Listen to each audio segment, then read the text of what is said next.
Well, thank you, Ben, Yeah, and thank you for hosting this event. Yeah, now, I must consult my notes. All right. My first heading is generations. The children here represent the future.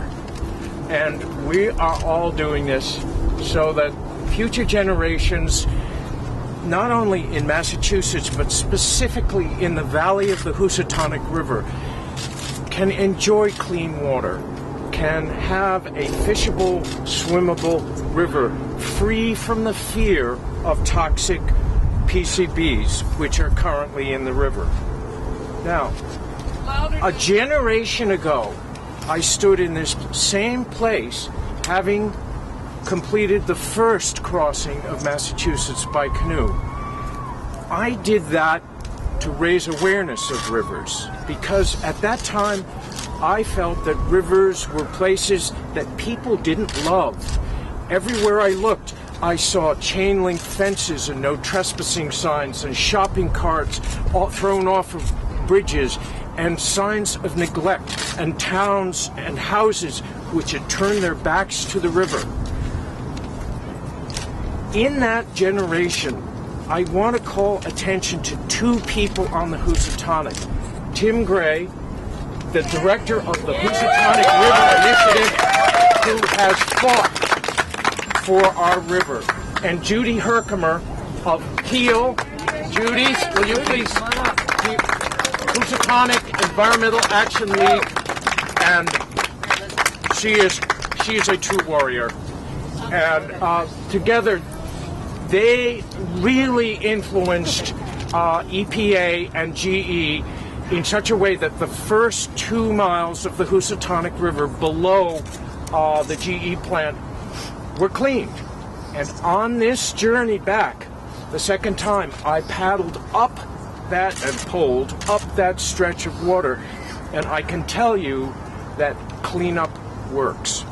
Why now? Why am I doing this now?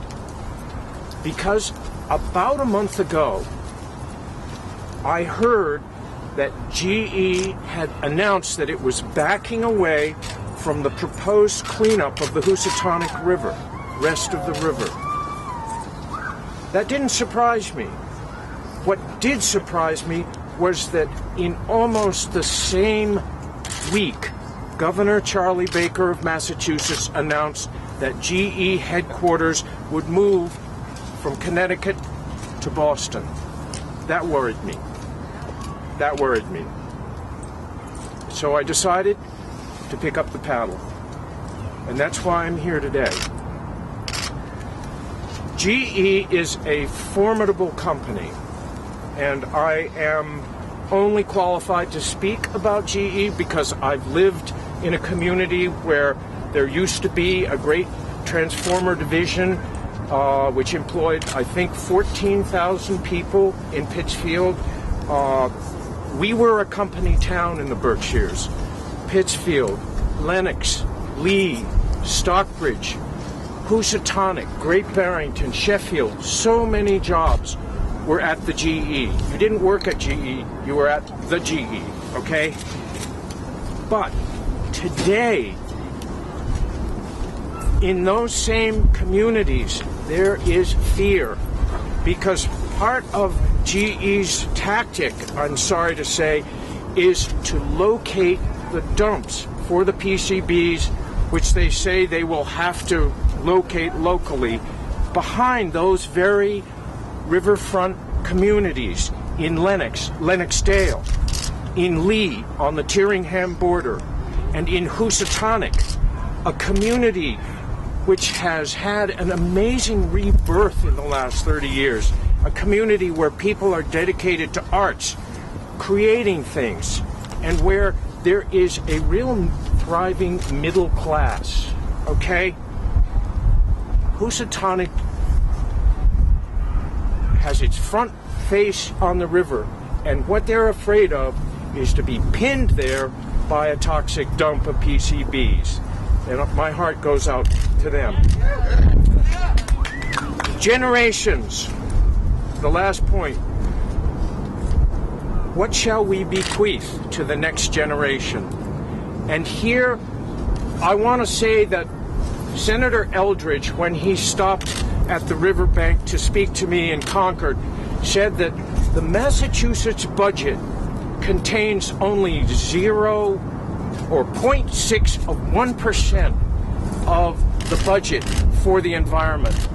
That's for the water we drink, the air we breathe, the soil we count on to grow and to play on and to live around our homes. We've got to do something about that. Danny, how many miles of river did you traverse on this trip, and which rivers did you go on? Okay, I like doing this. The Housatonic, the Westfield, the Connecticut, up the Connecticut to the Chicopee, up the Chicopee to the Quabog, over the Height of Land to the French, up the French to the Blackstone, under the Mass Pike many times, and down the Blackstone to Quinsigamond, a portage into Quinsigamond, then a portage to the Assabet, down the Assabet to the Sudbury, up the Sudbury, and finally that 3-mile portage into the Charles River. It's really 10 rivers. I think the miles is something like 250 because it's very crooked, yeah. And what did you see this time as compared to 30 years ago? I saw cleaner water. I saw a lot of evidence of more boats down on people had where the chain link fencing is gone, the no trespassing is gone, steps leading down to the river, and real poetry, people setting up little chairs and fishing spots, and none of that was there before. It's almost as if they have a house on the river, or they're so fortunate to have a lawn, that within the last 20 years you can see the new deck. It's visually evident that people love the rivers today, and they didn't before. And I would like to touch on one point which Judy Herkimer raised, which is the social justice aspect of the environment.